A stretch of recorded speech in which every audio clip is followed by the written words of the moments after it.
काय म्हणाल? कारण तयारी आज माझ्या राजकीय आयुष्याची मी पुनश्च एकदा नव्याने सुरुवात करत आहे. आज मी रीतसर भारतीय जनता पक्षामध्ये प्रवेश करणार आहे. दुपारी 12-12:30च्या आसपास हा कार्यक्रम उपमुख्यमंत्री देवेंद्र फडणवीस, श्री बावनकुळे आणि आशिष शेलार यांच्या उपस्थितीमध्ये आणि अन्य जिल्ह्यातली काही संभाव्य लोक प्रवेश शक्यता आहे. त्यामुळे मी तिथे आता निघालेलो आहे आणि हा कार्यक्रम दोपहर होना है।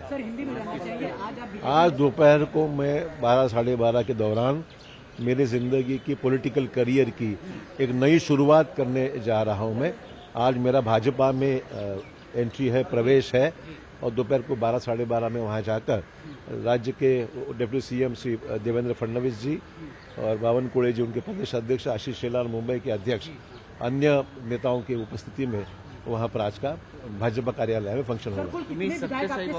नहीं, मैंने किसी को भी निमंत्रित नहीं किया, मैंने किसी को कोई इन्व्हिटेशन नहीं दिया। एका नव्या पर्वाची सुरुवात करताय, सत्यसाई बाबांची तुम्ही सुद्धा भक्ता पूजा केलेली आहे, काय मागितलं देवाकडे?